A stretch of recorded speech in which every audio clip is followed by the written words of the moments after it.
got a good sound, you know? Well, I don't know. It's different for like every release that we do. Most of the time, just about always, we'll have the song finished first, and then Aaron would bounce that track and bring it into a new one so we could record vocals. And we kind of just go through it in like one clean sweep. We just one part at a time, just like get it all the way done. Okay. Um, every once in a while, we'll think of something vocally while we're recording that would make us like need to tweak some of the instrumentals in order to make that part work. But yeah, more often than not, like we just kind of like plow through this, Okay.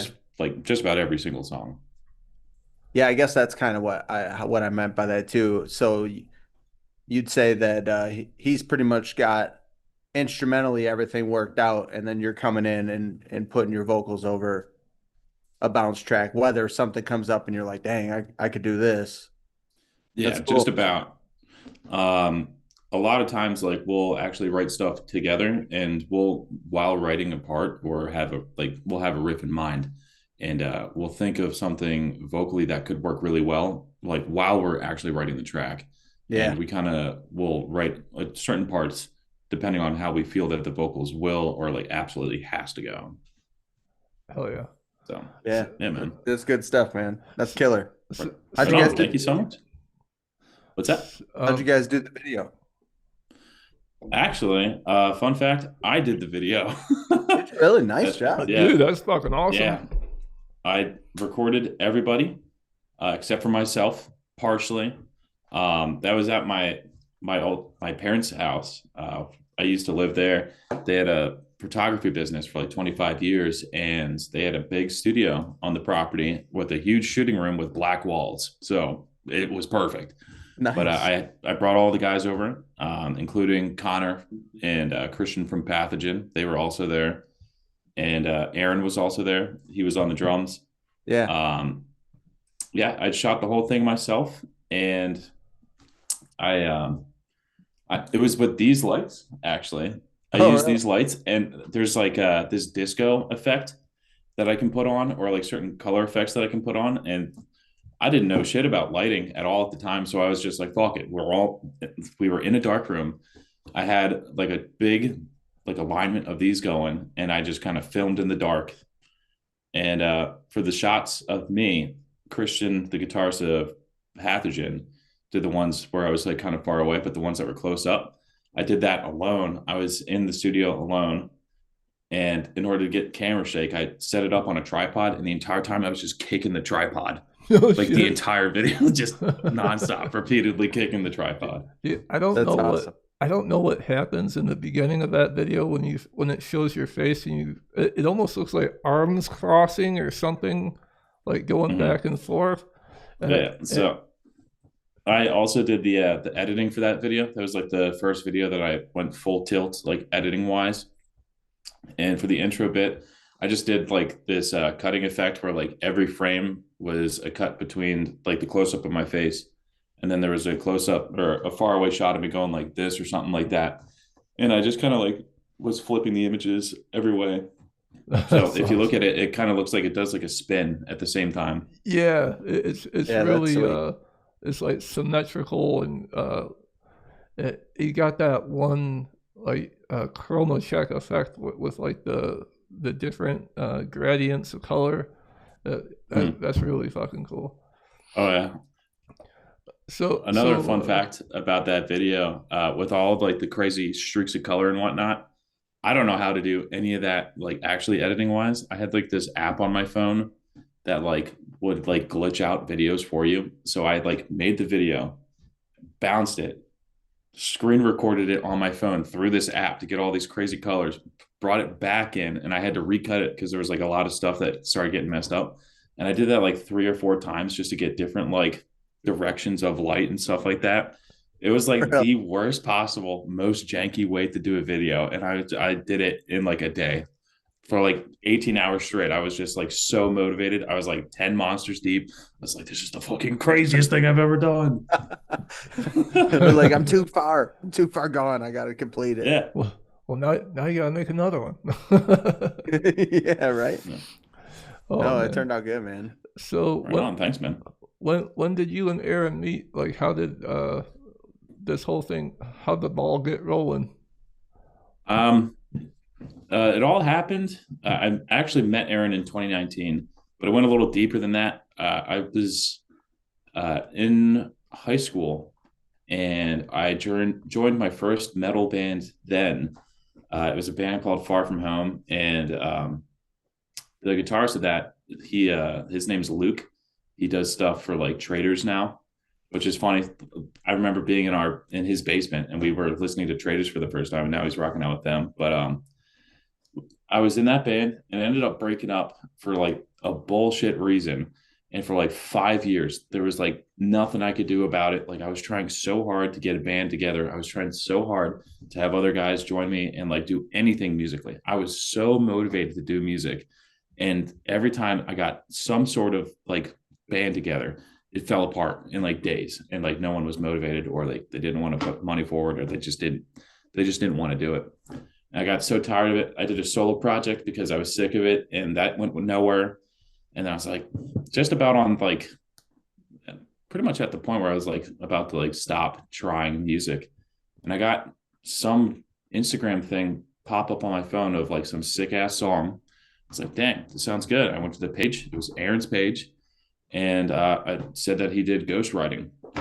This is in 2019. And I sent him a message on, I think it was on Instagram, or it might have been an email or something like that. But we started going back and forth, and I, wasn't really financially in a good spot. But I was like, fuck it, like this is like my last hurrah.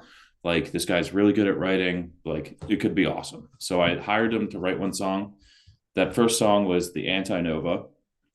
And as soon as he sent it back to me, I listened to it. I didn't even have any vocals yet. And I was like, this is the craziest shit ever. And I immediately hired him to write the rest of the Distraught Mind EP. Nice. And I went over like the course of months to his place to record vocals for these, because he wrote them one at a time over the course of like a few weeks or so. And I was a massive, massive fan of Sever the King, like huge. It Oh, was like dude, my yeah. number one band. I idolized this shit. I listened to this shit nonstop. It was like the band for me in high school and post high school, even through college. I was jamming it nonstop. And I get to Aaron's place and I see a bunch of Sever the King CDs. And I was like, oh, that's crazy, dude. That's awesome. I love Sever the King. And he's just like, oh, cool, thanks. And I was like, oh, yeah, that's so cool. That's cool. And like in all of my references and like what I wanted, like that first EP to sound like, I was like, oh, I love Sever the King. I like what they do here, this, that, the other, like in Thanatos, this crazy glitch transition, blah, blah, blah.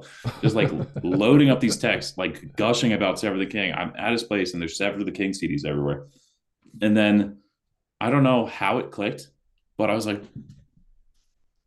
you're the guitarist for Sever the King. And then it took everything in my body to not fangirl on him. And that's how I ended up. That's how I met Aaron. It That's was it was awesome. fun. It was a good time. And Aaron's very intimidating at first, or at least he used to be, because he's like this just like this stone cold dude and like he's so calm and his voice is like down here all the time. He's just like, yeah, all right, we're gonna record this. So like I'm sitting in there, I'm losing my shit. And he's like, what up? All right, let's go. Crazy, dude. So that's how I met Aaron. Hell yeah. I've only seen a couple of his videos online when he talks. Like it, the one time I heard him talk was when you did that like 30-second scream, and then I heard, yeah, he's got a deep voice. Yeah, that was the second time I ever hung out with him. Was that video? No shit. Yeah, That's it. That was a long ass scream. I tell you. yeah, dude. This shit was crazy. I was about to pass out. I was lightheaded and everything, and like I was dazed and seeing stars. Well, what song was that for? That was Grim Reminders. Grim Reminders. That's Okay. like Yeah, I was just telling Sean, I was just jamming that shit like an hour ago. I'm Yeah. like, this that was sounds gnarly, that was dude. the first song we ever released was Grim Reminders as a single for the Distraught Mind. It became our number one song, and if Do you look at our Spotify? It's still our number one song. It's we peaked song one, Right. never was able to beat it. All downhill from there. We tried like 130 more songs and none of them beat it. Man. Yeah, you guys got a lot of content. Oh yeah. I first I think it was like 4 years ago. I was on a camping trip and I was just going through Slam Worldwide, and I ran past that Chameleon song, and I really liked it. So then I got onto like Grim Reminders, and then some of your other stuff, and I'm like, Jesus Christ, how much fucking content do they got? And I Yeah, just, I'm like, none of this is bad. It's all good, dude. right Um, on, dude. Thank you. I really liked what was it? Uh, the gray. I like the balance on that album because you guys kind of go with like a melodic approach, but at the same time it goes from like melodic to like heavy as fuck. Oh yeah. That's one of And my favorites too. I like that one, and I think out of all the stuff, I probably like the Grim Reminders, the depths of is it the depths of self or the Mm-hmm. and Yeah. and the gray. Yeah, I've been going back and forth between those, and then like now I'm like going on to like Colossus, and like some of the guitar work on that album is crazy, dude. Yeah, Yeah, that's a crushing album right there. I don't know how Aaron does it, how he gets that sound. It's just it sounds like an explosion. Yeah, like What the guitar for tone in Colossal? itself has like just a punch, man. Yeah, Oh yeah, dude. His production has always been nuts, and he's only gotten better. It's honestly incredible. And we've been hanging out since 2019, so I've seen growth like firsthand. And Yeah. he was awesome back in the day. So yeah, every time he sends me a mix, it's stupid, dude. He just did some shit for some friends of ours, didn't he, Sean? yeah. We have a couple buddies in a band called Jaded. Oh yeah, Yeah, he just did a song for them, and they posted the video. I think it was Friday or Thursday, and oh right on. I'm like, wow, this production sounds really good. And then I look down at the credits. I'm like, yep. Uh, he is like his own tone. Like it's really difficult to describe, but like a lot of people that I know will hear a mix and immediately know it's Aaron, like Yeah. without even like thinking about it. Like I think it's like he has very specific like mid tones, like mid range stuff. Like everything mid frequency has like this certain like feel to it. Dude, it's a really At least good that's what I've noticed. it's a really good feel, and I think that's one thing that like when I'm listening to it, it's very it's like I haven't heard that type of sound before with this type of heavy music, and Mm-hmm. it seems like I don't know, like back in the early 2000s records didn't sound like this. So like they sounded very flat, and like Yeah. if you were a huge band you would get a great producer, but like for like this underground like sounding stuff, like the productions are getting amazing. Oh yeah, dude. I love It is it. crazy what people are pumping out nowadays. Hell yeah. um I love how production has gone with we've talked about this in several of our shows, I think, but some people love that like, and I still love traditional like death metal, early 90s recordings and stuff, but I'm like, man, if they could just do that with today's production though, like I'd love to hear it again. Some bands are doing that though, yes. re-releasing stuff probably for copyright purposes, but it's Oh still yeah. killer. And Oh yeah, man. go segueing off of that, like I was always like, dude, I would love Bleeding Through to have this type of audio production, and then I found out about their new record. I was like, this is so good. Yeah, Yeah. man. Hey, Sean, I don't know if you saw it. I'm gonna call it out, but Kenny and I are switched. It says I'm Kenny. Oh Yeah, I yeah. noticed that. Well, oh yeah, sorry about that. I'll get that fixed right away. I don't want to superimpose. I'll be like, no, it's not good. It's all good. You It's don't all want to good. hear We me get, scream, people will laugh. dude, Kenny, you're so, I love it. Right, Thank you, right. man. Thank you for joining I've the show. worked hard at this. Yeah, Oh Oh. man, that's funny. right on, dude. So do you like this project that you guys have kind of carried along, which started off just, you reaching out to him and you guys start collabing, but you've kept it that way all this time, did you ever say like, all right, well, let's add on and we're gonna, take this on the road or have you always said, hey, we like it kind of just the way it is. It's we can write, we can, release stuff. Yeah, there's been quite a couple of conversations about doing live Dead Vectors shows or tours or something like that. We've Yeah. gotten a ton of show offers, and realistically, it's so difficult to make that happen, Yeah. just because all of our shit is not written down Oh, anywhere. It like we hang out in the studio, and Aaron will just like record a riff.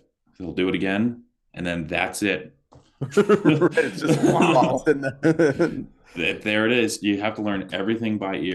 yeah. And Aaron uses like a pitch shifting pedal where it will like keep he can like split into two different tones or whatever. I forget Oh what they're yeah. called. Yeah, Yeah, so like like he'll spirit box. have yeah, so he has like purposely dissonant recordings. So like you can't even tell which note it is. It's just one of the two or if there's more. Yeah. So it's very difficult to like imagine someone sitting down and actually doing that. But yeah, we've talked about doing a live uh, show before, and we've even set up like set lists, and we've talked about it to the point where we genuinely said like, let's do this. But every single time that kind of happens, someone's that like, especially Aaron. Aaron is wicked busy. He ends up being way too busy to put any time towards it because that takes a ton of time to get something ready for the stage. Oh Yeah. yeah, Oh for yeah. sure. It's a lot of Especially time. the way you want it to be. You know what I mean? Yeah, You want it to be genuine and not,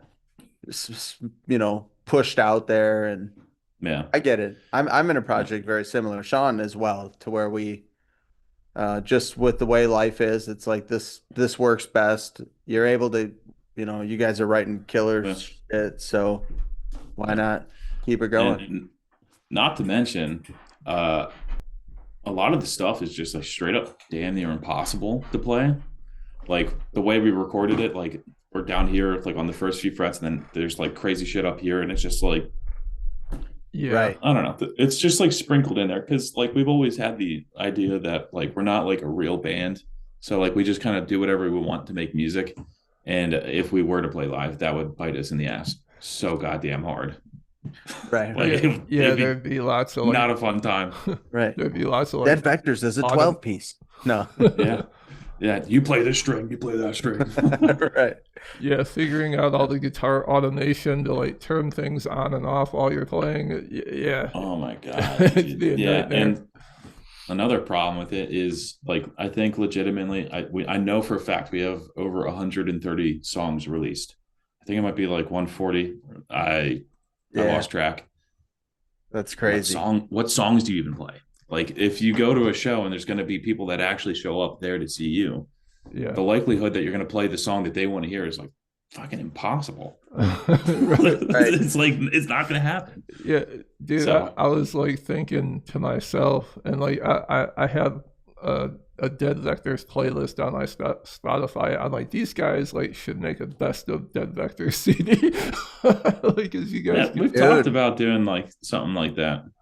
it'd be big too. Like, I mean, quantity, you know, I think I still have double disc. the Double, yeah. I I do, but no, this isn't the right one. I have the set list still. I definitely have it saved somewhere.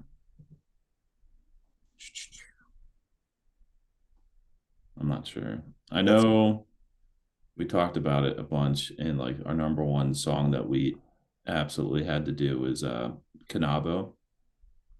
yeah. That would be like the opening track. I don't know why I can't find it. This Well, is what album is that whatever. from? enraged. Okay. Yeah. I'm just gonna be honest. I haven't listened to all your guys' stuff. Like I've only listened to like what I've got to. So I mean, I've been listening to a long time, but I still haven't got to all of it. Usually, I'll listen to one and be like, oh, I gotta listen to that again. It's a lot of stuff. If Yeah, you put it all together, Yeah. I it's feel 7 hours that. and 47 minutes of content. yeah. That's like a Bob Seger concert. That's that. Yeah. That's a day trip. You have to take a huge drive in order to hear everything. Man. Is there anything that you look back on like in the early days of the project starting and going like either like, damn, how did I do that? Or, oh, I can do that so much better now, or like your growth as a vocalist. Yeah. I learned how to do guttural screams 2 weeks before I recorded Deadvectors. Really? Yeah, and it's like my bread and butter at this point in time. Like, so to go back to like the Distraught Mind EP and hear me trying to rip crazy lows, it's like every time I hear it now, I'm like, wow, I can't believe I was doing that. I don't know. There's like a sound to it, whereas Yeah. now I feel like it's a lot more uh, open. But yeah, Oh, right. So that's your one thing I technique definitely changed. notice. I don't know how. I'm not sure. Like, I can't remember what I was doing back then, but Right. like, you can really hear like a difference. Like, if you listen to like something off our most recent stuff and then go back and listen to the Distraught Mind EP, you're going to hear a big difference in that scream, at least. Yeah. Yeah. What were some of your like early influences as a vocalist that took you in this direction? Um, well, considering I was huge on learning how to do gutturals at the time. There's a band called Fane. Their vocalist, I don't remember his name, Oh but yeah. he featured on Yeah, a I remember. track. He featured on a track with I think Falsifier, Oh, okay. and it's called Malevolent is the name of the song. I heard that song, and as soon as the ending breakdown hit, I was like, I need to learn how to do that. That was the craziest shit I've ever heard in my life. Yeah. So I was taking a lot of inspiration from him. Um, and in terms of like all my other stuff, I was just kind of winging it. I didn't know really like what sound I was going for. My I know for like my early days of recording Deadvectors, my biggest gripe about myself, even in the moment, was my mid screams. Like for years, I didn't know what my mids were supposed to sound like. I was trying all different kinds of shit. And now I have it locked in. I've had it locked in for a few years now. But starting off, dude, like my mid range is just bonkers. Like there was no one sound. It was like a bunch of Right. different shit. I was just trying it all out. I didn't know what I was going for. Hell yeah. I Yeah. hear a lot of dynamics in your screaming. Like, it's like you got, I'd say, like 7 different layers of the onion, like hearing your vocals. Yeah. Even Mm-hmm. in that intro of that video, there that whole video, I was making faces. We weren't even streaming yet. I don't know if you guys saw me. I'm like, God damn. Like this Yeah, shit. dude, I haven't heard that song in forever. Like,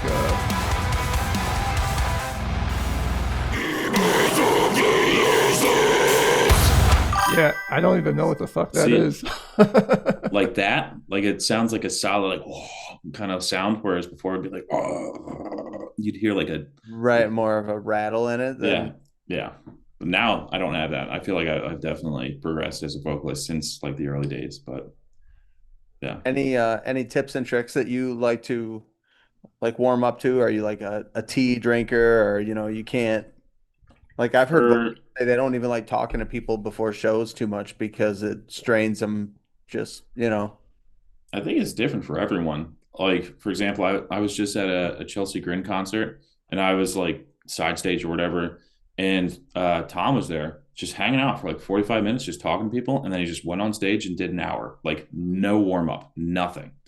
And then other people, like, I know Marcus from Invent has this huge routine that he does. And, like, uh, my routine is kind of fun. It's really annoying. I feel bad every time I do it.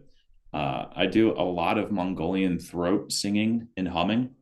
Really? Oh, that stuff's Yeah, cool. the way I kind of figured vocals, um, it's kind of changed like through the years or whatever, but I feel like I've locked it in pretty well at this point in time.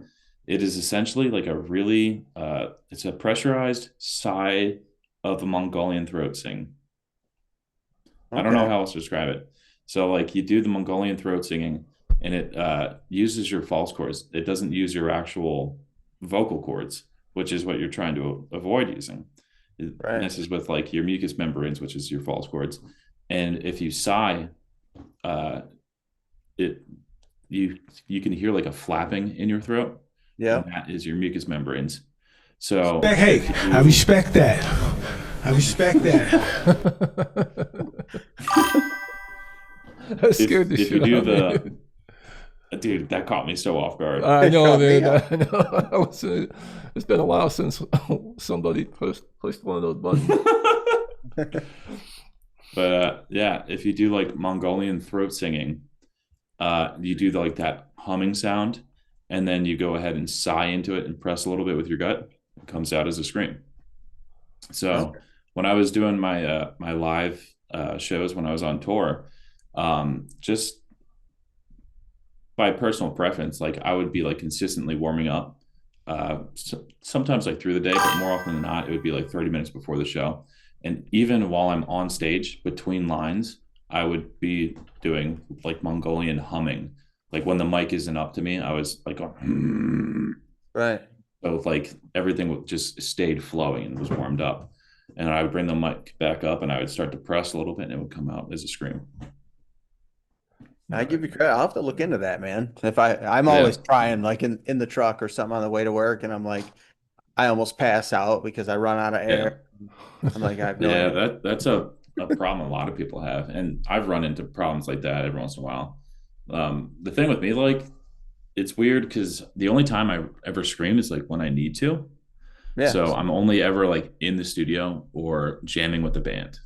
I Yeah. almost like never scream outside of the studio.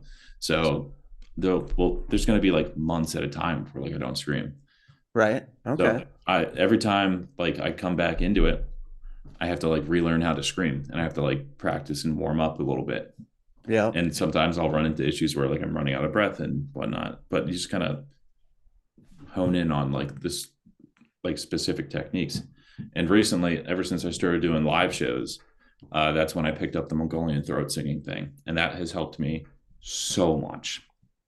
Yeah. It For helped me day in and day massively. out too, probably. Right. Yeah, because I've been doing TV for like when I started doing live stuff with Sentinels. I think that was 23. I'd been doing Deadvectors for like 5 years, and I was like a studio vocalist. I could go in, I could rip vocals for like 8 hours at a time, and I'd be totally fine. But to do that every single day for like 3 weeks straight, that was Right. fucking hard.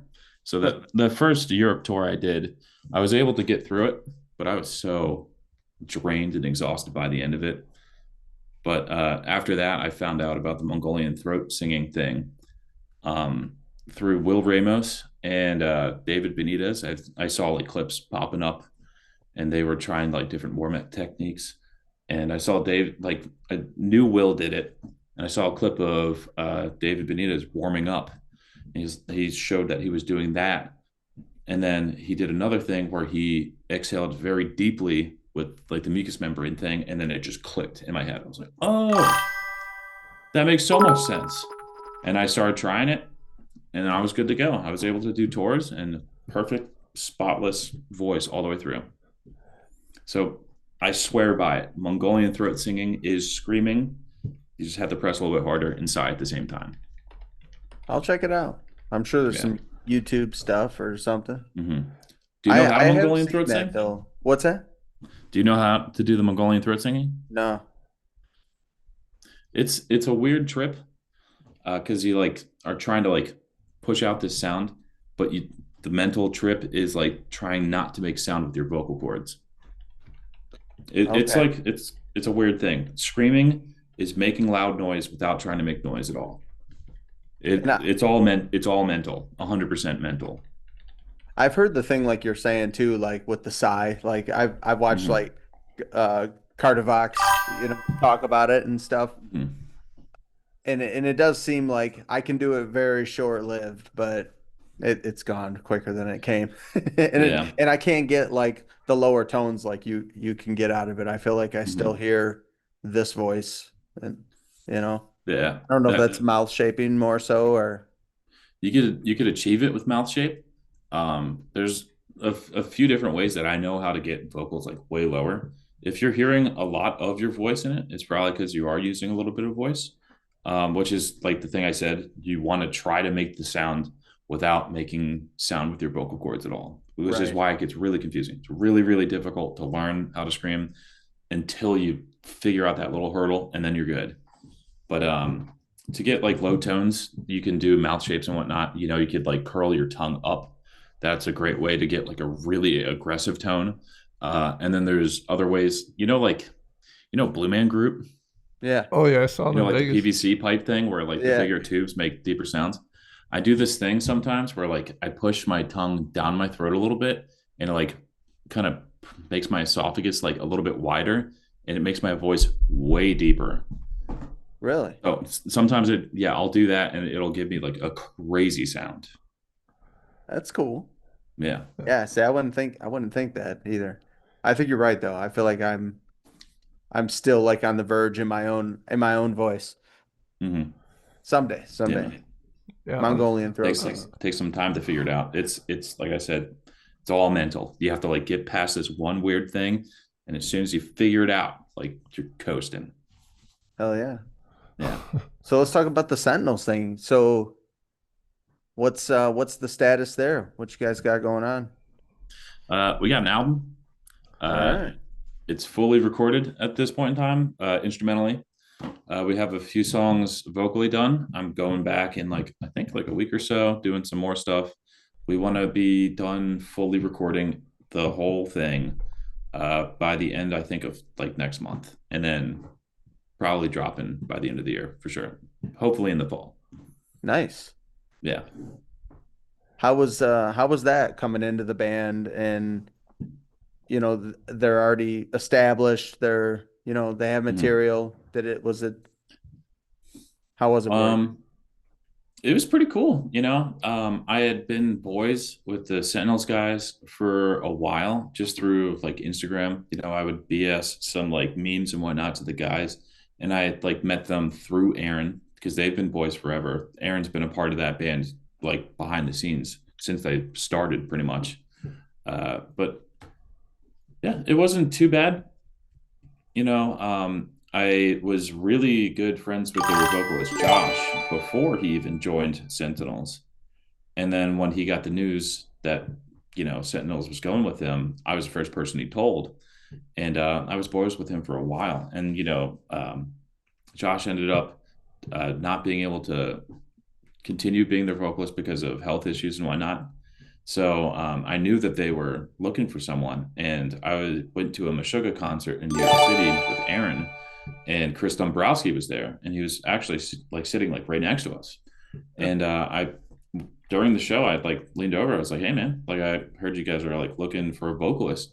And Chris was like, "Oh, yeah, actually, we were like just about to hit you up to see if you want to try out." And I was like, "Let's go!" Like, of course, I'd love to try out.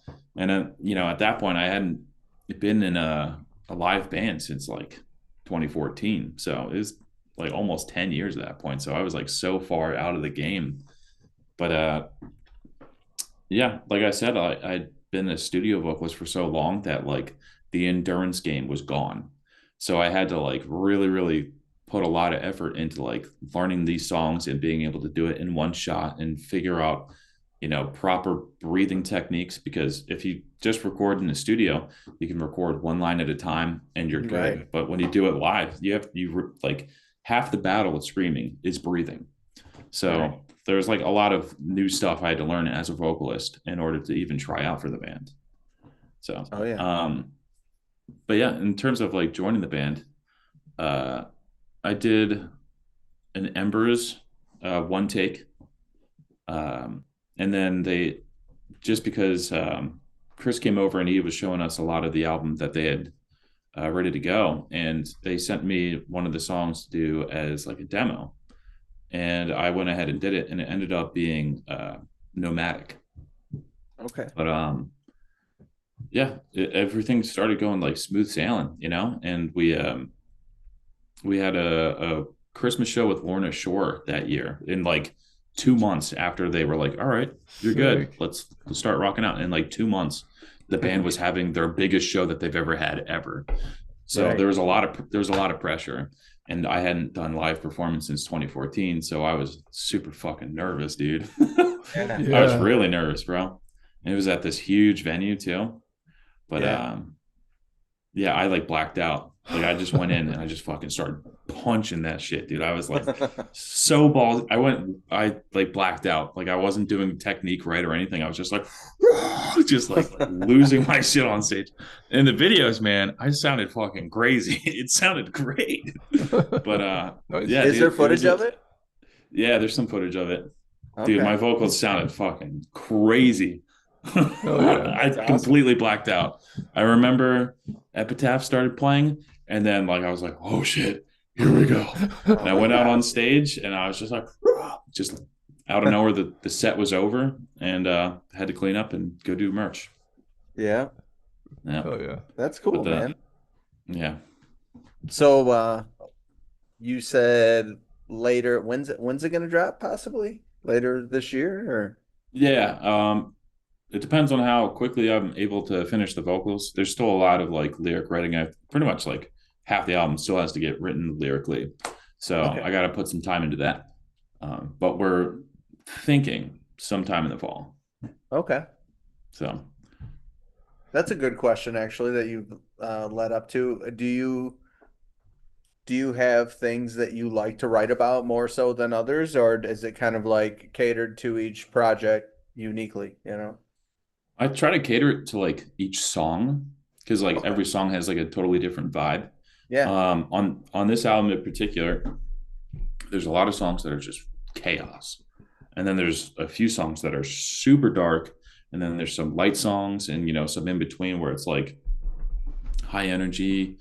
So like I'll listen to a song religiously. Like I'll just listen to it a bunch of times in a row, and I'll try to figure out how I feel. Like what's the vibe?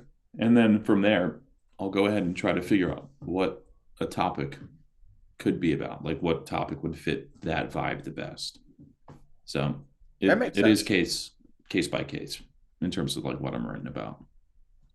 I like to hear that just the difference in different styles vocalists. Some people are theme, they write a whole album based on one topic or story, Yeah, But I've done I that before. It is so much work. That oh, is it sounds like it so would be. difficult. That is so difficult. Especially like you said, because each song seems different. At least, unless they're writing that way too, but Mhm. I I can't do that. I tell you that. I feel like sometimes Yeah, I write a song, I'm like, that doesn't even fit into the style that I play. yeah, You dude. know? I've done it before a few times. And every time I think about like a new idea that's like super awesome that could like work as like an album like concept idea, I save it because Yeah. like there's going to be something in the future where it's all going it'll work for that. I know for Yeah, sure it that's a good will. idea. Yeah. But yeah, it is very difficult. Like you'll think you'll have a super sick idea, and then you like lay out your like let's say 10 songs, and then you're like, all right, how do I split this idea up into 10 different ideas? And that's when it gets really difficult. Yeah, man. Yeah. Like, uh, I probably wrote like 40 metal songs in the last 5 years, and that's my problem. Like, I don't have any problems writing riffs or like coming up with beats, but then like, okay, how do I make all this make sense? And it's like, I think there's people like producers are really good at uh, structure and like it took me a long time to figure out like how would this transition good into this and uh Yeah. like you don't want to like go like I lost my train of Yeah. thought, but yeah, basically what I was getting to. Yeah, I hear you, man. And I'm experiencing that right now because like I'm like doing my own little side project where I just kind of like write songs for fun on my own. and I wrote one song that's like a banger, and now I can't fucking write anything because like nothing lives up to it. And I'll write a riff and I'll be like, yeah, this is pretty cool. And I'm like, what the hell do I do next? And like Yeah. every single thing I try is like too technical, or like I Yeah. need to like think of ideas that like I can use as transitions. Like I need to Yeah. think like bigger picture. Like I'll write one cool intro riff and then I try to write a cool second riff and it never works because I have to make the mesh, you know? No, I'm like trying to figure that out myself right now. So I totally get what you're saying. no, it works Yeah. pretty good if you put down the guitar and like picture it in your head, like what could go after that. Because Mm-hmm. sometimes when I get stuck, I'll be like trying to play something with my hand when I should really be like visualizing how it's going to sound in my head. And Mm-hmm. then I'll take what's in my head, and it doesn't always work. Most of the time, Yeah. like what I play with my hands sounds nothing like what's in my head. But Mm-hmm. I think that's a rare talent that lots of people, like most Dude, people don't have.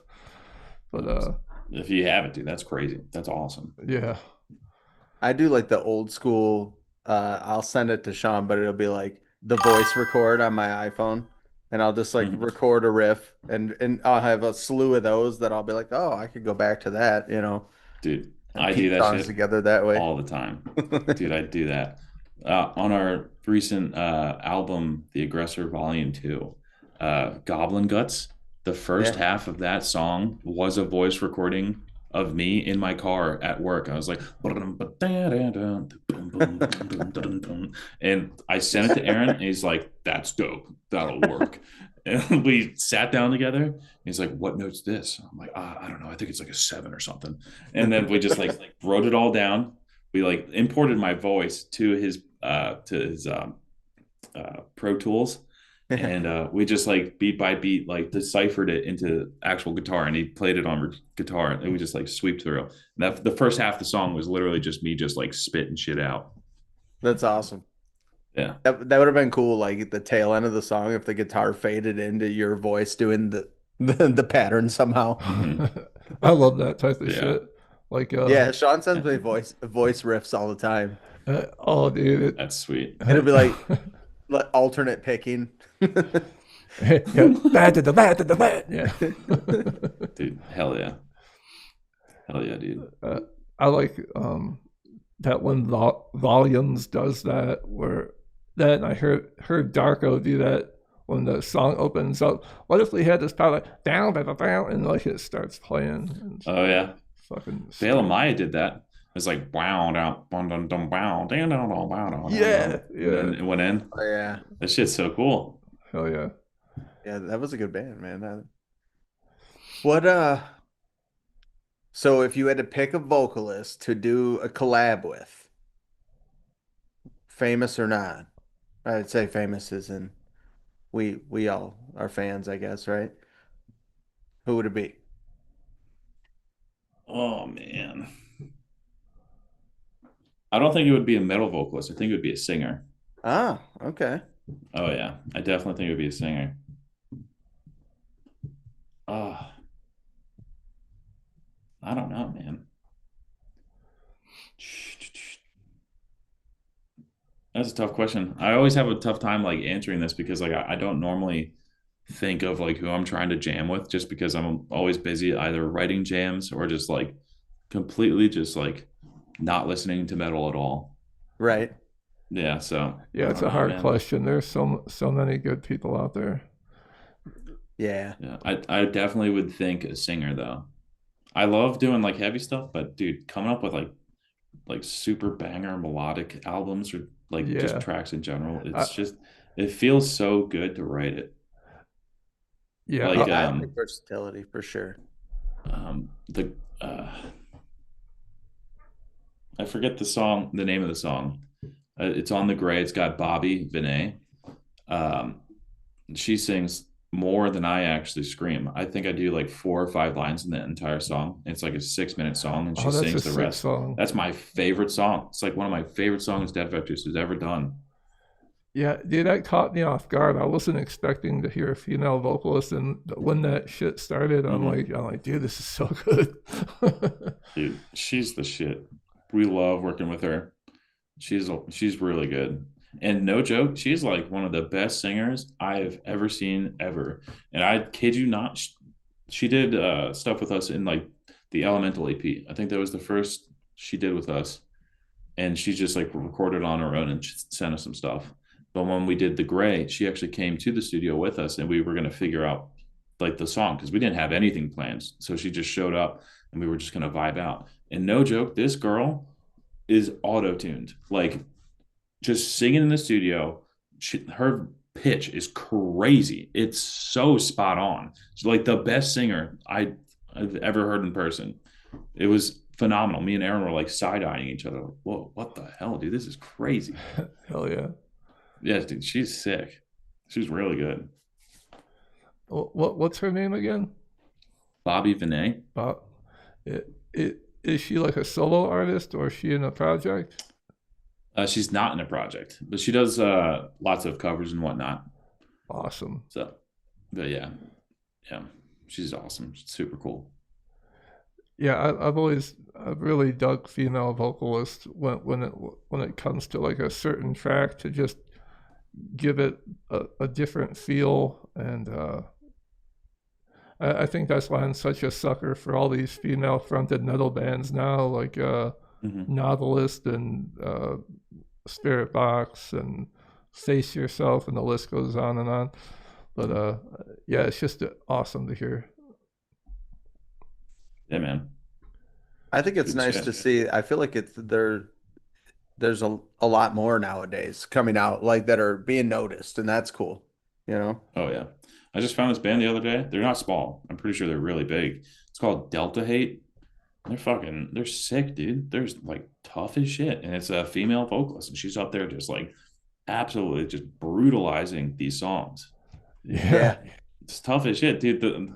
I saw the first time I saw them was a clip with Keem reacting to something, and like there's a vocal break, and she screams, "Get fucked!" and it's just bam, and it was hard as hell. And there's a huge bass explosion, and everyone in the crowd was like, "Oh!"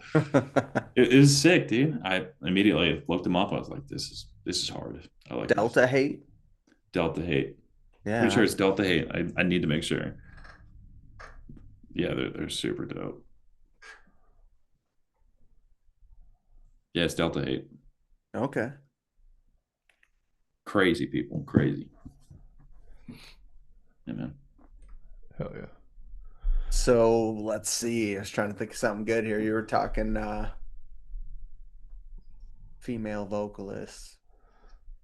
Yeah, man, I listen to like I'm really big into a lot of female pop vocalists. Like I like Amy Winehouse or like a lot of these real like Lady Gaga. I feel like Mm. strong, just strong vocal, you know, talented is there's no you could tell it's like it's their voice. They're not cheating. They're you know what I mean?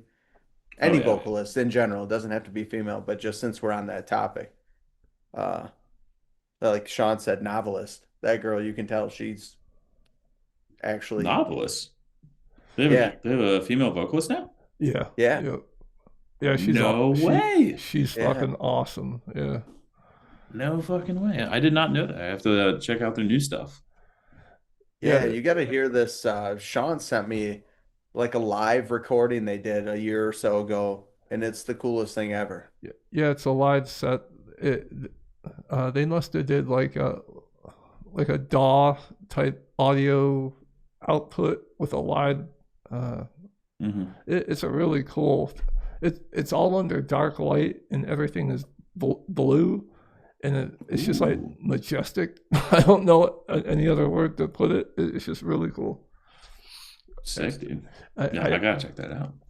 I actually Every, like that set better than the new album. It's like because they're playing old stuff and new stuff, and Right on, man. yeah, and she screams too, but she is a great just natural singing voice. yeah, Sweet. Now I'm excited. I gotta check that out. Hell yeah. Kenny, where are you at? What state you in? I'm in Pennsylvania. I'm Oh, like, okay. You're not too far from us. yeah, I'm kind of like outside Philly. I'm like north 45 minutes of Philly. Okay. Yeah. Where you guys at? Michigan, Monroe, Michigan, or Right on. Sean's a little bit north of me, but yeah, Right on, dude.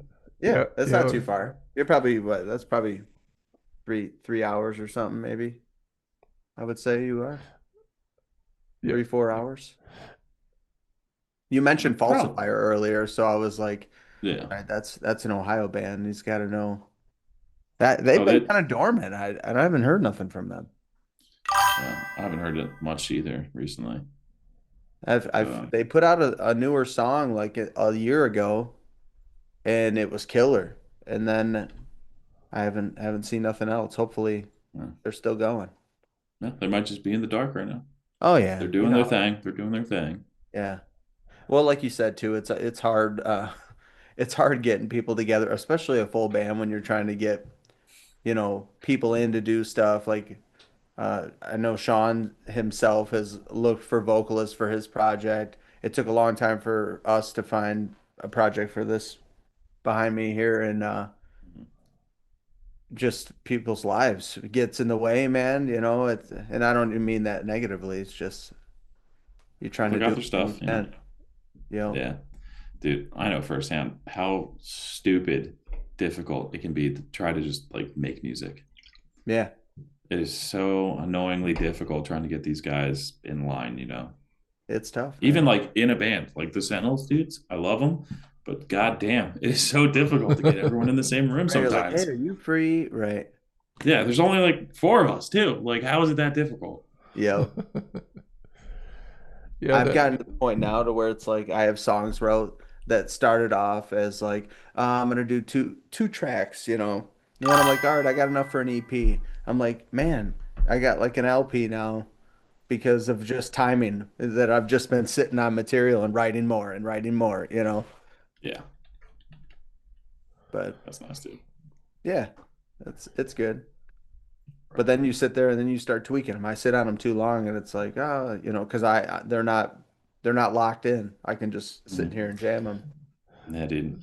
so prior to stream, Kenny and I were talking, and we were getting into what Kenny does for a living, and you want to touch on that, like what you do with your job?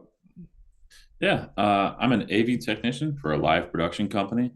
So I like mainly do video. I don't really do audio much, believe it or not. I don't know anything about audio to be honest. And then I do some lighting, but I do lots of concerts and comedy shows and just live events in general or showings and stuff like that. But yeah, I'm like if I'm not playing on stage, I'm working on stage. That's That, cool. that's awesome. Yeah, Do man. you do any of like light automation or anything like that? In terms of like technical stuff, I actually go fully manual whenever I do lights. I don't do like I'm not like a full stage lighting guy. Like I can put up lots of par cans and I can individually like code them. So like, these three are connected, these three are connected, these three are connected. And I can play with them individually to show like what colors and I have all my levels and stuff. But if I do a concert, I'll like normally like the ones that we get hired for aren't like huge bands. It's kind of like more of like county shows. Like Camden County puts on a lot of like free concerts where a couple hundred people will show up, and it's like a no big deal kind of scenario. So we'll put up some lights, and then like whatever beat is coming, like I can feel like what's about to happen. I can just start plugging colors, and I do it in real time. That's So, awesome. Yeah, yeah. I like that approach. I think it lets you, like you said, you're feeling it a lot more. Yeah, dude, it's fun. You get a few movers, get a few park hands, set a bunch of colors, and you got all these presets. So these lights will do this, and they're moving around doing cool stuff, and you know, it's a lot of fun. But yeah, my main thing I do is video or like camera work. The main tour I work for is Steve Martin and Martin Short, the comedians. I've Oh, been really? working with those. I've been working with those dudes for like 7 years now. That's I've awesome. been their lead cameraman for their tour since 2018. Really? Oh yeah. Have you got to like personally meet him? And Yep. Oh, that's They're awesome. super chill, Yeah. super cool Steve dudes. Martin, Yeah. he's a talented musician. Oh yeah, dude. He's super sick at the banjo. He is Yeah. awesome. Yeah, Yeah. man. Yeah. That's What a a lot of career fun. that guy's had. Oh, tell me about it. Yeah. Yeah. Every time I like talk to anyone about like his career, he's like, "Oh, you got to see this. You got to see this movie. Have you seen The Jerk?" It's just like, yeah, I've heard it all, man. I know he's good. I felt like you left it there for me just to possibly like, and I almost threw a couple. I'm like, no, To these are be real. honest, one of the only things I know him from, and this is so stupid, is Cheaper by the Dozen. Oh, yeah. Yeah, I grew up watching stuff like that. There was one of the movies that, as a kid, I just had on repeat. But yeah, not too much else. I never saw The Jerk or Three Amigos or this, that, and the other. Oh, So yeah. Because Martin Short, too. Yeah. yeah, Is yeah, what's the movie? He did a movie with John Candy. Is it Planes, Trains, and Automobiles? Yeah. yeah, Yep. That movie's hilarious. yeah. I've heard that movie's great. Yeah, you have to check that one out. Eh, Yeah, I did. like every time people are like, "You got to check it out." In my head, I'm like, "Yeah, for sure, I definitely have to check that out." And then as soon as I like start to try to think about watching it or actually watching it, I'm like, "Damn, dude, like this just feels like work. Like I'm just I like, know. Right. like That's I I don't work blame with this guy." Yeah, I that's don't blame funny. Yeah, yeah, Yeah, that's cool that they're still like together. You know what I mean? Like oh, you've seen them in best these friends. movies together and stuff, but you don't realize like on a friendship level how much those Yeah, guys are, still tied in. yeah, they've been best friends for like 40 years now. Yeah, it was weren't they were a part of a TV show too not long ago, weren't they? With like Yeah, Selena they got their Gomez. new show. Yeah, Only Murders in the Building. Yeah, that's a pretty cool Yeah, show. I don't know if you've watched so any of that. I saw, I think the first half of the first season, but it gets to a point where like I feel like Yeah, I don't. weird because they're Yeah, my coworkers or whatever you want to call it. yeah, But they've been doing that show for a few years now, and every time we're not on tour doing their show, they're out recording their next season for that show. So they're right. like it's either this or that. So right now we're on the off season. I haven't Okay, worked with them in a couple months, but as soon as August hits, I'm with them until like I think next February. okay. That's But get you through the winter, you know. oh yeah, oh yeah, dude, I went and it's a lot of seen work. Jim Gaffigan and Seinfeld a couple months ago, and Hmm. was really impressed with just the like you said, it's the overall production. It's not just like there's a lot going on if you pan the room at a comedy show, you know. Oh yeah, oh yeah. There could be a lot of stuff going on. A lot of comedians or whatever. That it's just them up on stage with the mic and a couple follow spots, or like they have some set dressing everywhere, like certain drapes with different lights to make it like a certain aesthetic. But Yeah, the show that I do is a big theatrical thing. Like we have this huge LED screen in the back of the stage that I build. We have 3 cameras that we set up. There's a bunch of teleprompters everywhere that I got to set up.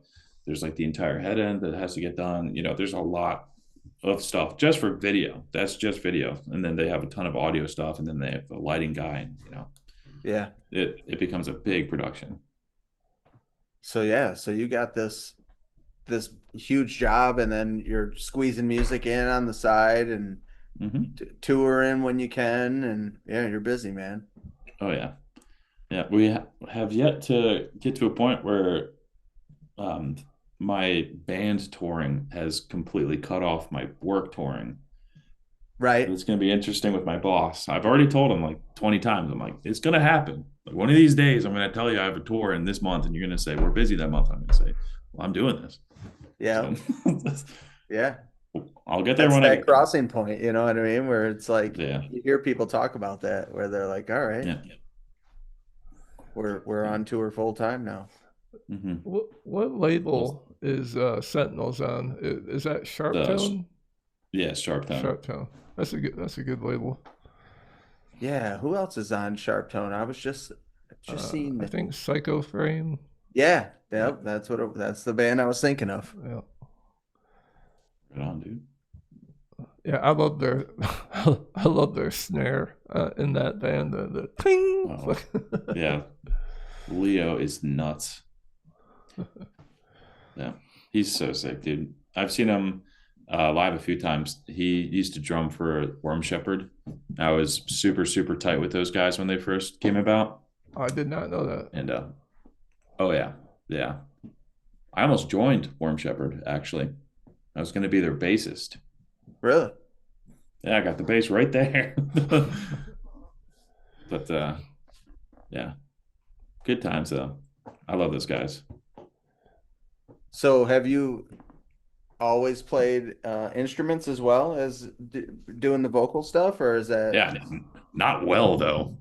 Yeah, no, same here, man. No. I my first instrument was bass. I think I got that in like the third or fourth grade. And I was, Okay. thumbing around on that. It was whatever. My brother got a Fender guitar, and him and his buddies made a band. And my dad, at one point in time, bought a drum set at like a garage sale. So I had all these instruments growing up, and I just like learned how to do all of them not well. I never got lessons. I just picked it up and just started figuring it out. And to this day, still, I never got lessons. I'm not good. Like I can riff. I can riff a little bit, but I'm not a shred master by any means. I can't do that. Yeah, Hey. neither. It's all about having fun, right? Yeah, Yeah. exactly. So What kind of guitar you got? right now I have two guitars. I got this pretty recently. It's an Ibanez RG7. Oh yeah. Oh, nice. Yeah, Sweet. it's a very nice boy. Yeah. It's pretty sweet. That color is cool. I don't know if that's just the lighting in your room, but Yeah, it shifts from like yeah, that's grayish what it to a looks. blue. We're now Yeah, getting to got the this. show and tell section of the stream. Got this Michael Kelly hybrid special. Oh, Oh, nice. it's like a Sweet. semi-hollow. Yeah, man, and it's got this switch so you can like change between acoustic and electric, That's dope. or I do like or do that. like this cool blend between the two. Yeah, I This like that guitar is one. This one's super nice. I actually got this for a ridiculously good deal because do you guys know Sam Ash, the music store? Yeah. Yep. They were going out of business, at least at a few locations around us. And I went to like the last day they were open, and they had this $900 Michael Kelly hybrid special guitar for $300. I was like, Oh. I didn't even try playing it. I was like, I'm buying it. I'll fix Yeah. it. And then this here's the bass. Oh yeah. Oh yeah. This is a Pro Series Spectra, and honestly, this is like way too much for me. This is an expensive bass, and I like impulse bought it because I was going to join Worm Shepherd, and I wanted something sick. Hell yeah. That is pretty dope.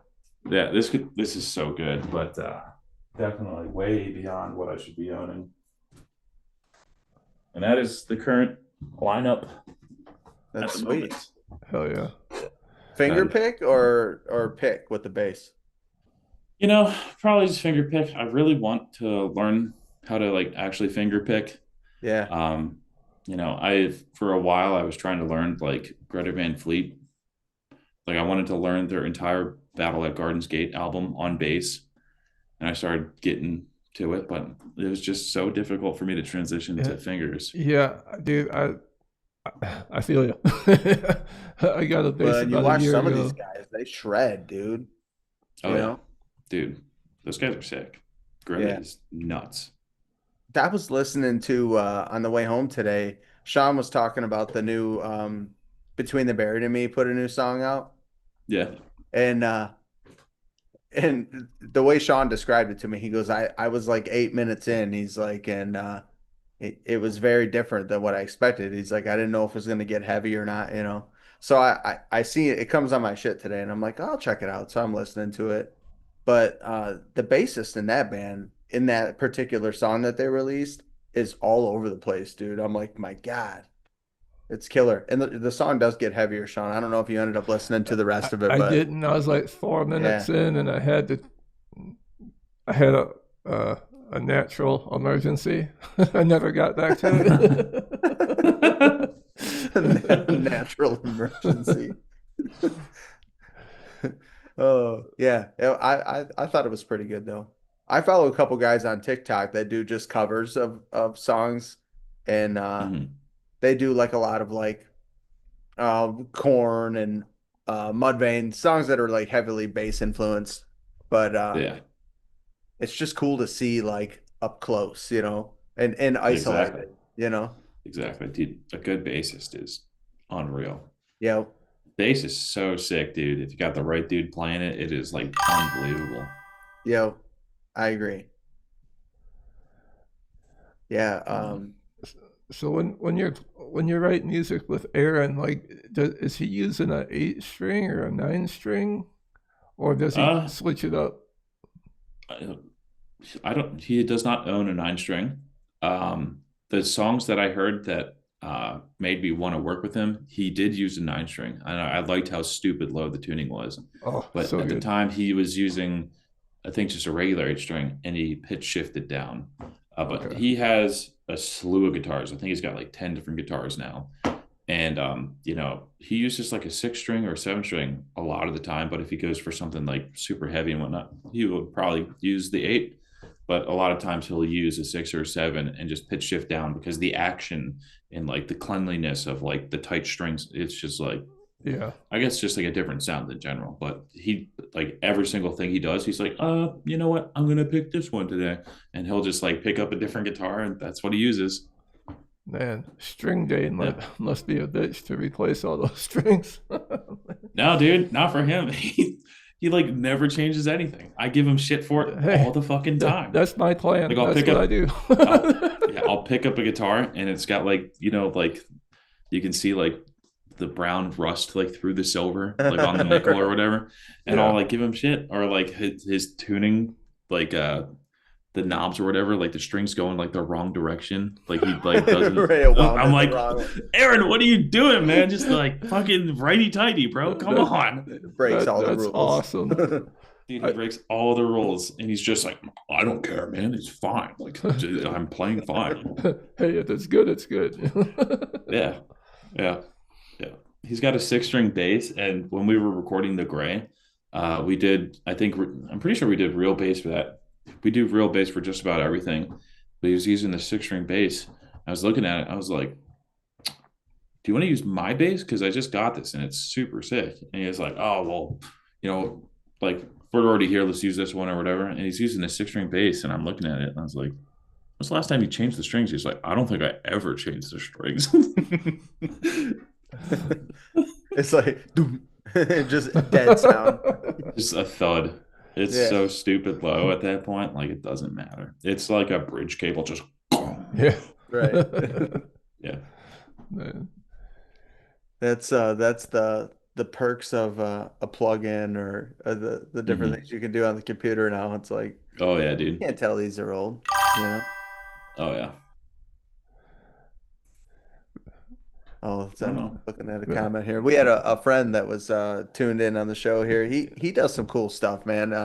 If you ever get a chance, look up Syndividual on whatever you stream music on. But he Sounds good. I'll yeah, plug it in man. now because I'll totally forget. I'll put it in my search. Yeah, Syndividual with a S. Yeah, his name's Curtis. Yeah. But he, He's done all kinds of cool music, man. I've always been a fan of his stuff. have a And great he's night, Curtis. I This don't want to screw up individual. his Thanks for stopping by, This dude. guy? he's a Sick. mortician by career. Oh fuck, dude. He's Yeah. probably crazy at writing. Yeah, he's cool, man. He's probably seen some crazy shit, dude. Yep. Oh, that's for sure. So let's see. There was something else I wanted to touch on that I was thinking about. You guys want to take a pee break real quick? Oh yeah, we can do that. And I'm currently good, but if you guys got to go, that's fine. uh, How about we you mentioned let's cue up a Sentinel song for a second. Yeah. Can we okay, do that? right on. That'll let Sean pee and I can hear this. All right.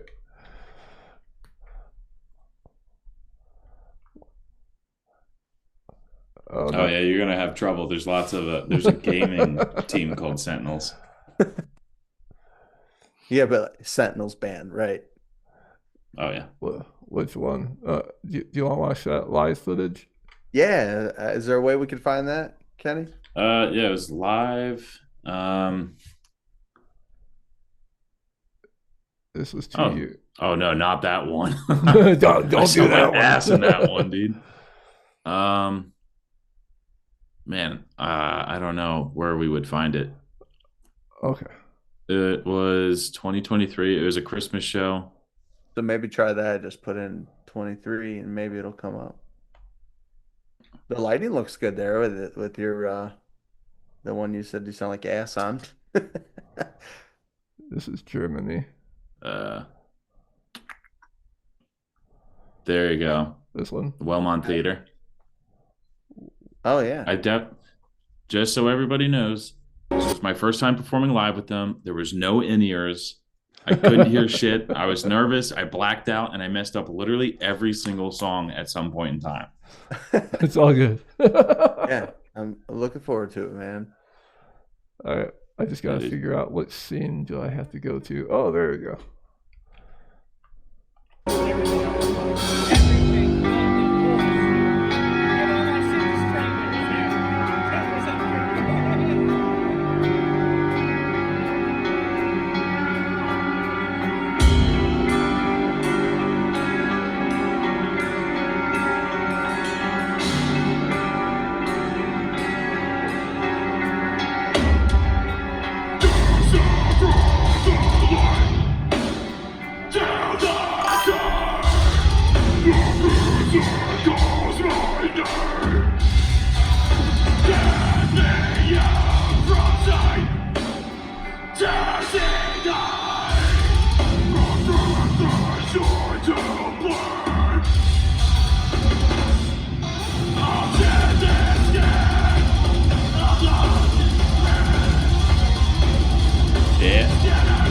This dude.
It's killer, dude.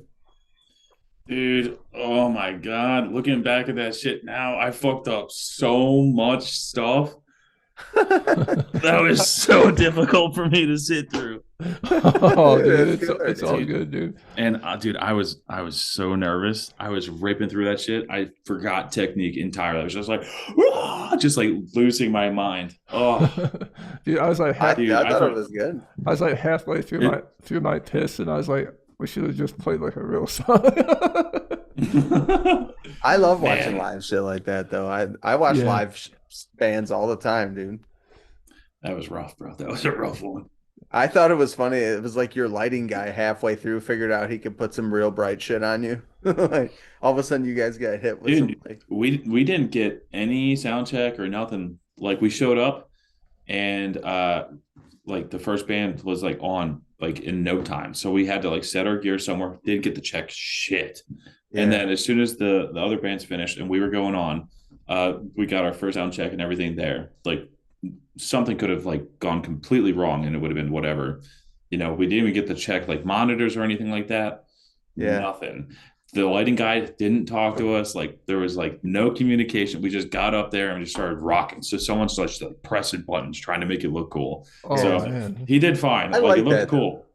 That's Yeah. like to me, that's like that's how music was for me in the early 2000s, early Yeah. shows, you know. I didn't Man, realize that video how was fuck. hot. That video was rough, dude. God. Ugh. Dude, you did good. Yeah. Uh, when you're performing under those lights too, it's so fucking hot. Like, Oh yeah.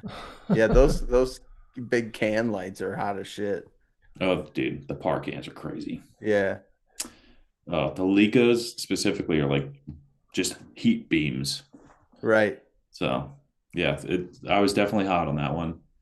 Um, I yeah. don't know too much of that band to be honest with you, and I love the breaks like in the music, like the Mhm. that the guitar is stopping and it's just drums or it's just you. Like Yeah, yeah. I feel like that adds to the amount of heaviness that the band puts out. Right on, dude. It puts emphasis on those parts more so than I think if you were just in a heavy band consistently all the way through, you know?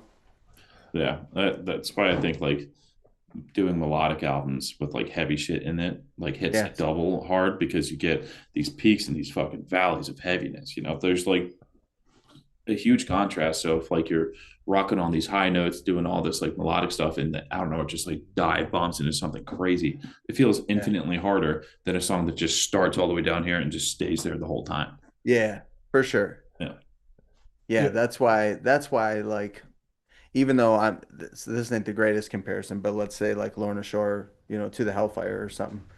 yeah, That song, yeah, it's heavy all the way through, but you don't expect that nasty breakdown at the end, or you know what I yeah, mean? You yeah. know it's They're all coming. You're they're all like, oh shredding yeah. up here like doing crazy shit, and then now there's like what was boom. that Right. again? It's crazy. Yeah, for sure. Yeah, Yeah, that guy dude. is a technical wizard on that guitar, man. Oh Oh yeah. my god, yeah. What's his name? Justin? I think his name. You talking about the guitar player from Lorna Shore? Or are you talking about Sentinels? Uh, Both, Yeah, right? but yeah, Lorna Shore. Yeah, He does those scales and modes that his fingers just turn into snakes and like going up and down. Yep, And that is nuts. I'm just watching it, and I'm like, dude, fuck you. How do you do that shit, dude? it's his down picking hand Dude, is it's it's like it's wild. beyond James Hetfield fast. Like, Yeah. It was legendary. yeah. Have you heard not to talk about a bunch of other music, but have you heard the Signs of the Swarm with Will Ramos? I did hear that. Dude, that song is It was pissed. nuts. Yeah, it's real That's good. pissed. I'm looking forward to that Signs of the Swarm album. I'm like, it's Oh going to be yeah, different than Amongst the Low and Empty, I think, which was sick, great dude. too. But I love that band. So, Right so on, man. I had another question. Earlier, you brought up Pathogen. Now Yeah. who's in that project with you? So that project is an old one. It had Connor Mayros on guitar, Christian Orlando on guitar, and then Mark Eater was the drummer, which was infinitely by a million miles the highlight of that band. Mark is the most nutty drummer of all time. He's insane. Have But they are they on doing other stuff now? Or like anything that we would kind of. So that is like another drama story.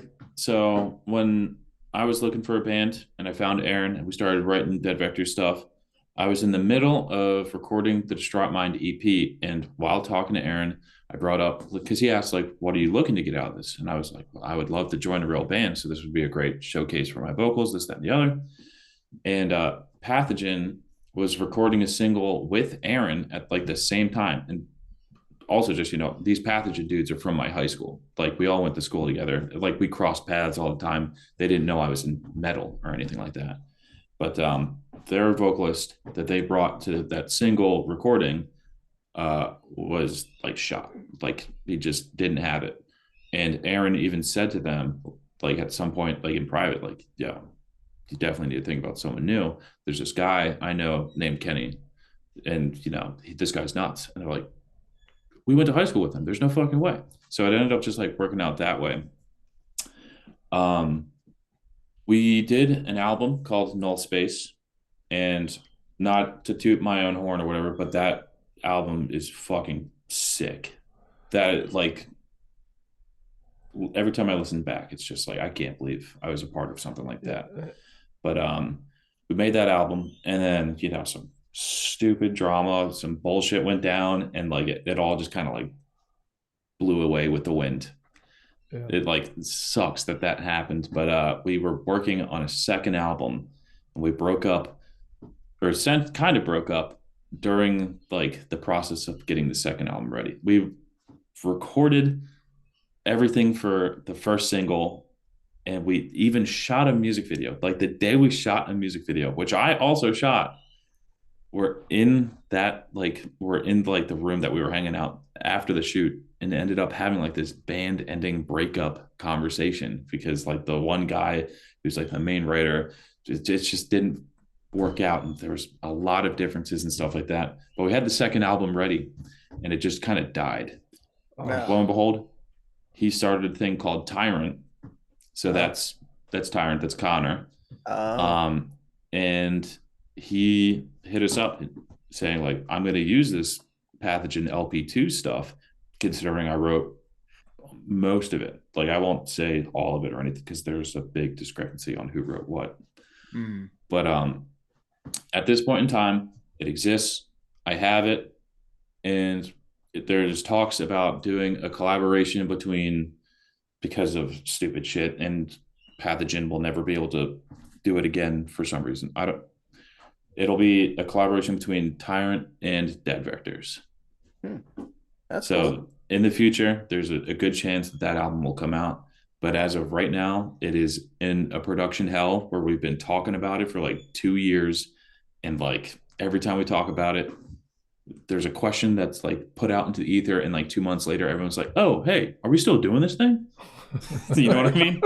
So it's just like another one of these situations where it's like fucking possible to get everyone in a room. But yeah. So that album came out. I think it was 2020 when the Null Space album came out. And yeah, we'll see if it comes out at all. But I do have it. It rips. It's so sick. It's nuts. Yeah. I'm so praying that this shit happens. I want to do it. I really want to do it. It just depends if everyone else is able to hold up their end, I guess. Someone threw one of the Pathogens excuse me, one of the Pathogen singles on the Joshua Travis Friday night stream. Yeah. And was it Ego Death? And JT Litton shut up about it. He's like, that's fucking sick. Yeah, that was us, man. Oh yeah. Man, that song is weird. That song, Ego Death, they made me specifically write it about like the ego death from like drugs stuff. And I'm straight edge. So like I don't know anything about anything in terms of being high or tripping or anything. So I had to do a ton of research about what it's like to experience ego death. And I was just like, I don't know, dude, this sounds metal. Okay, all right. It feels like you're gonna die. Yeah, exactly. It's just like I'm like in this other realm, my body's dead or something. I come back to it and nothing mattered. It's just I don't know. I just started writing shit and they're like, yeah, dude, this is so sick. Hell yeah. Props on the straight edge, man. That's cool. How long have you lived that your whole life, or? Is there? Yeah, Yeah, awesome. I don't know. I've been too much of a pussy. I've never tried anything. And at Hey, this point, like I don't feel the need. I don't want to smoke anything. I don't want to drink anything. I think drinking's nuts. It's horrible. My yeah, personal opinion, I think alcohol is the dumbest shit on the face of the planet. it's And then, brutal. you It know, can be brutal. drugs or whatever, I don't need any of that shit. Yeah, if you've made it this far without it, don't touch it. Yeah. Yeah. So I see no need. I don't plan on doing anything. Even, people will like offer me, oh, we got like non-alcoholic beer. I'm like, Ugh. I'll take a Diet Coke. Right. Right. I don't know, man. It's just not for me. You know, it's You I know don't what? care if anyone else does anything. If Right. everyone's trying to chill and have fun, I'm all for it. I'll hang around. No one has to be weird. it's Right. so funny to I me. just won't Like do it. when people first start drinking beer, initially it tastes awful, but like over time, it grows on you, and you learn to love the taste. It's kind of like coffee with some people. They start off, they don't like the taste of it, but after time, it gets better. But for someone that never had beer, like yeah, fuck that. Right. Like, You think about like when you're, well, not you, Kenny, because you haven't, but when you're a kid and somehow you got a sip of your, dad's beer or something, you're like, this is horrible. yeah, Well, that did happen to me.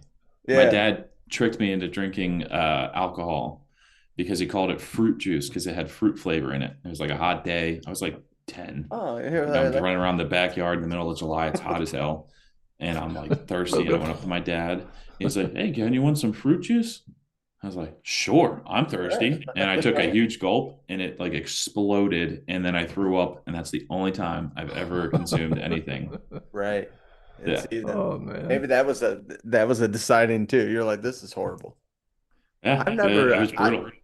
I've drank alcohol. I was never into the fruity stuff though, like Four Locos and people drink a Yeah. lot of that shit. I always just wanted regular beer, but uh I feel like if I I did drink and stuff, I would go for like fruity drinks. yeah. I would want something real tasty. Yeah. If I did do that kind of stuff, I feel like I would be into very, very fruity drinks. Yeah, I had a buddy that was into like all the drinks that you would laugh about, like, sex on the beach, tequila sunrise, like, Yeah. Yeah. Yeah. all the drinks that give you the worst hangover ever. Yeah. That's what Sean and I were just talking about drinking earlier today, and him and I both I've never had a problem with drinking. I have drank, but I haven't drank now since January. I gave it up for New Year's resolution, but it was more than that. But I've also I don't know if you could see uh, if you could see it there. Can you see the X's on there? Triple X, Yeah. baby. So I've went back and forth on Yeah. living that lifestyle, and I've seen both sides of it, but I much prefer uh the clean way of life, you know. Right on, I dude. just I was talking to my parents today, and they also gave up drinking. My dad had some heart problems, and he was like, wanted to give it a break, and he's like, I think about like you wake up and you wouldn't know this, but like even if you didn't drink a lot, let's say you drank 3 or 4 beers, but you still wake up and feel that because it's poison, right? But you're Yeah. like, ugh, I feel like shit. You know what I mean? And it's like, Dude, I don't think I I couldn't want that imagine. feeling, you I know? couldn't imagine. Yeah. Yeah. Yeah. I've cut back over the last couple of months, and yeah, it's just like so ingrained to the culture around in Michigan. Like, I hate to say it, but like most people that live in this state, we got about like 6 to 7 months of just shit weather. And like Yeah. that's what people do, man. They get together, they have drinks. Like really, the only place to go in the winter is the bar or church, or like Mhm. uh, and uh, it's just hard like seeing other people drink all the time, and like I try to keep myself isolated in this bubble. And like, why don't you ever Yeah. want to hang out, Sean? Like, cause I'm trying not to drink. I'm Yeah. fucking Wow. trying. And peer pressure's always been a bitch for anybody, you know what I mean? It's like Yeah, it can get just you. like you said, It can it's get like you, I'll have the dude. Diet Coke, you know? Dude. Like Instagram ads, the peer pressure from that, like they're just like constantly hitting me with like, "Oh, you want this? You want this? You want this?" I'm like, "God damn it, I want this!" Yeah, like Yeah. a nice thick Latina's pouring beer down her breast, like, duh! God damn it, no! Just give me the Latina. Yeah, man. Do you have any Um, straight edge tattoos? I don't. I wanted to get them. In high school, I was obsessed with getting a tattoo, like the idea of getting a tattoo. My parents said absolutely not. They said they had a rule: if I lived at their house, I had to be 25 or move out. Right. And I honored it, and I never got a tattoo. And yeah, there was a lot of really, really shitty ideas that I had. Amy, of Looking course you back, heard man, that. yeah, I had a few really, really bad tattoo ideas. I'm so stoked my parents said no. But yeah, I wanted to get the X. I have a buddy who got the X, Yeah. but yeah, yeah, never got that one. I always thought it was cool, just a cool like, because Sean and I followed like Earth Crisis, those guys, a lot of they were vegan and straight edge, I think.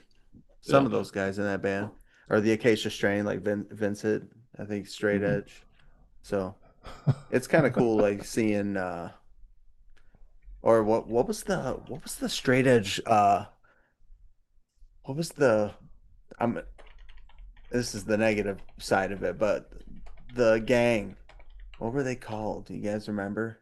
Straight Edge Gang. Yeah, like back in How do the I sign up? like back in the early hardcore. What was that called, Sean?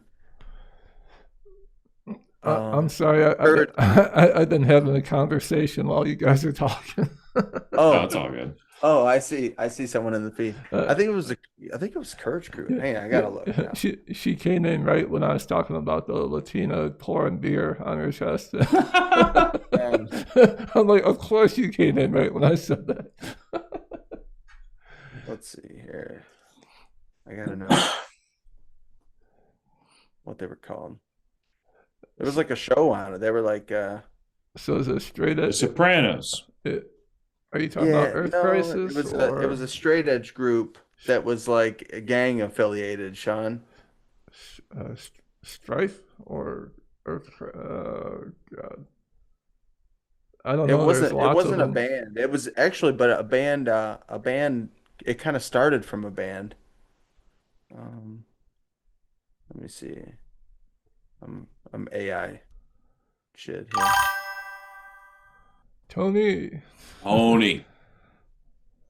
Let's see. Hey, Tom. Hey, Tony. I gotta find this here. Yeah, I know like lots of the Orange County bands at the time, like Bleeding Through, 18 Visions, they were straight edge.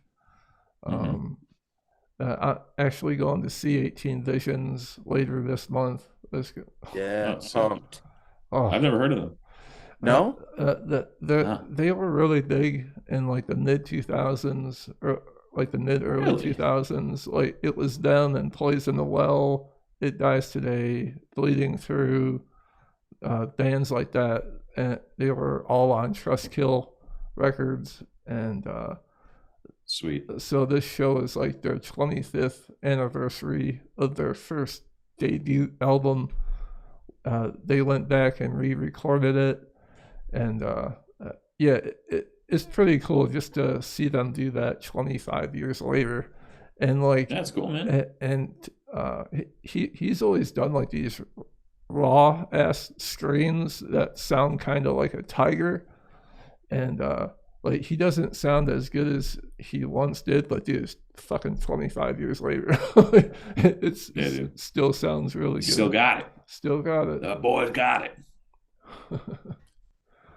Damn. Did you find it, Matt?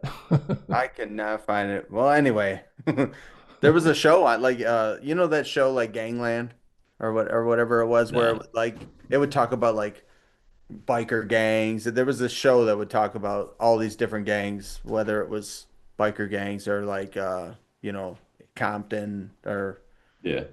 but they talked about this. It was a straight edge group that like they would just go around beating the shit out of people that weren't like Goddamn. like That's they built hard. up like yeah, it was like for real. Like if you were at a show and uh you smoked a cigarette by one of them, they'd just beat you down. Oh, you're talking about the Courage Crew.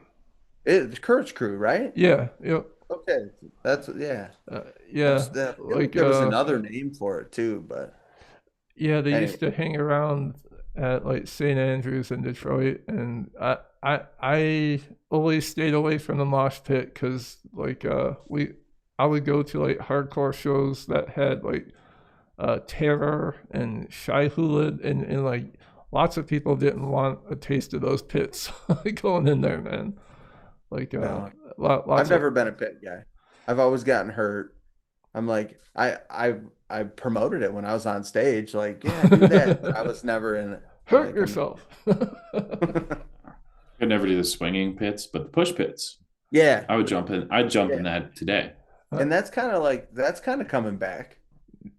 I feel like push pits have came Thank back. God, dude. Yeah, Yeah, dude, I want to have some Dude, fun before I die. yeah, I don't want to get punched in the face. You can no, push me. You can push me to the ground. That's cool. Just don't fucking knock my teeth out, dude. yeah, Yeah, Please. I'm yeah. going to work tomorrow. Please be careful with my face. yes, I got punched in the face so hard at a Bring Me the Horizon pit. It really. like busted my lip open. I was bleeding all over the place. Oh, It's Yeah, like a that was one of the worst Bring Me ones. the Horizon pit or like It was at early. Warp Tour. Oh, really? Yeah, dude, it was years ago. I think it was like 2013, 2014-ish or something like that. oh, Okay. so it's probably around like Eternal, like that era. Yeah. Yeah. Was that like the first when they first started changing to their newer, I'm gonna say newer style?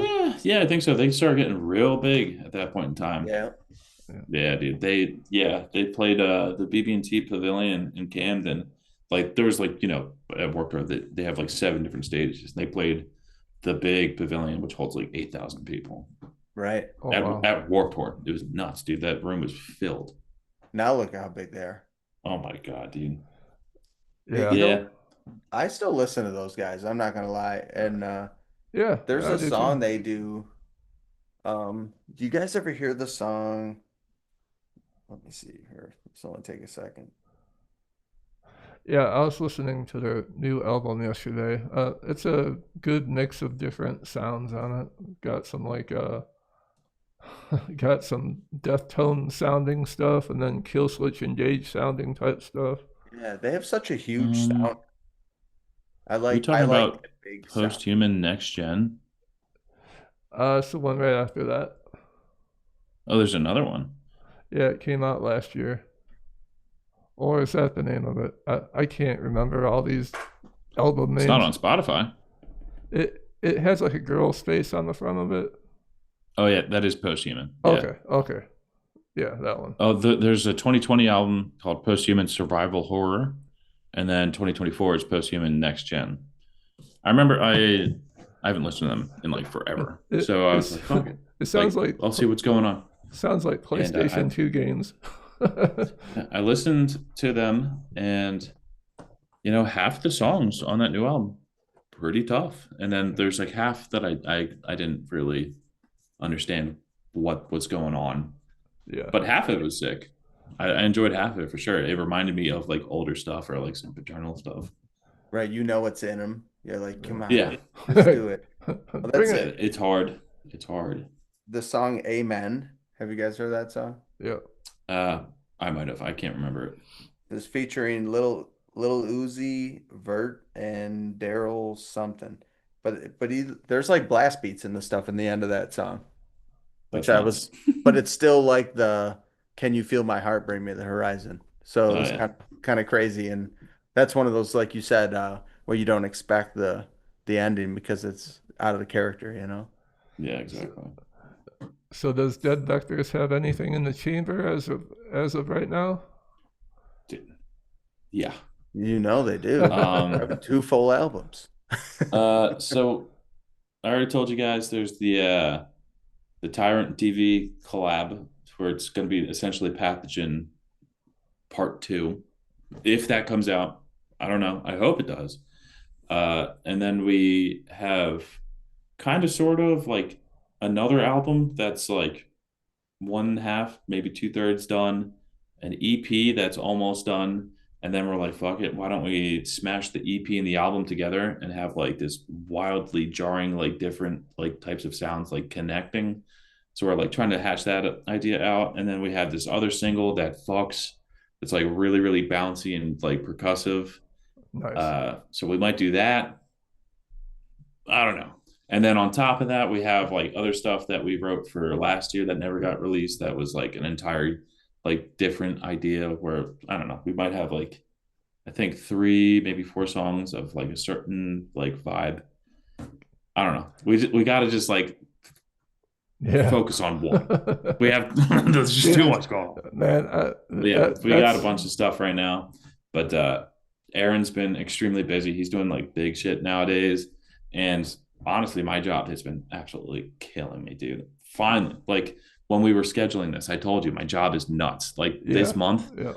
is like the first month in like 2-3 months where like I can actually breathe and I have time and like I don't have to worry about waking up at a certain time every day. So I can like now I can like hang out at night and do this, that, and the other. And I have much more free time, which is also why the Sentinels album has kind of gotten pushed to around this summer, because now I have time to do it. Nice. Hell yeah, dude. That's Yeah. good, man. Yeah, I've been meaning to play some video games with you.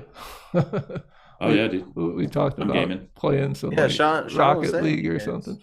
Game. Oh yeah. Yeah, I play a little bit of Rocket League. I've been for some reason like I like hyper focus on a certain like I've had all these games forever, but I'll just like go through phases where like I only care about Forza Horizon 5 right now. And then there's Wreckfest, and then there's like Call of Duty Zombies or Battlefield, and then Rocket League, and I'm all over the place. Yeah, I've been on. I've been so addicted to Helldivers 2. I don't know what it is about that game. It just works for me. Like I can get on there and just. Yeah. I think everyone has that game that, like, it's You almost just like hop on. it's almost like meditation. You get on there and it's like, here's my escape.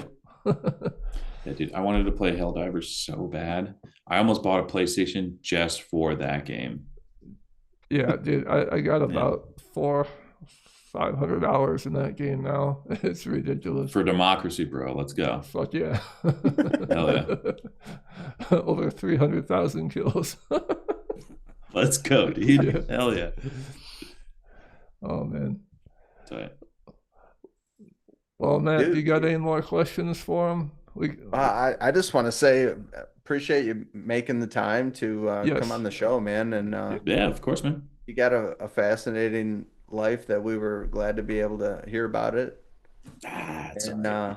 if it's possible, in the future, if you guys end up, well, you will most likely be releasing something, and maybe we could get you and Aaron on, and we could kind of pick it apart a little bit, jam a Oh, couple songs, absolutely. and Yeah, that'd be cool. Aaron is so much better at like deep diving his like his entire mojo. Like I can like tell you somewhat what he's doing, but like yeah, he's the guy to talk to when it comes to like the story behind like creating Deadvectors for sure. Yeah. Well, and I think that if we got you both, I think we could you can kind of pinball off of each other too, because I'm sure you're gonna be like, oh yeah, we did this and remember how this went Yeah. down, or Oh yeah, for sure. we'd love to hear about it for sure. Hell yeah, man. Yeah, I'm sure you Sounds guys. good, dude. Sure, you Anything guys you'd have like to all kinds. plug, Kenny? Deadvectors and Sentinels. I Yeah. have a little solo project that has not released anything yet. It's called Kanabo, and yeah, I'll probably be releasing a couple tracks. I think I'm doing vocals for the first single this coming week, so there should be new music there. But yeah, just that. Sweet. Yeah, man. Awesome. Well, I think we're gonna shut her down here, and if you want to hang out once we close her down here, Kenny, we'll talk for a second. For sure, man. All right. Well, everyone, hope you Yeah, all thanks have for a having great. me. Yeah. Thanks for being on, man. Hell yeah, man. Right on, dude. Everyone have a good night. We'll see you next time.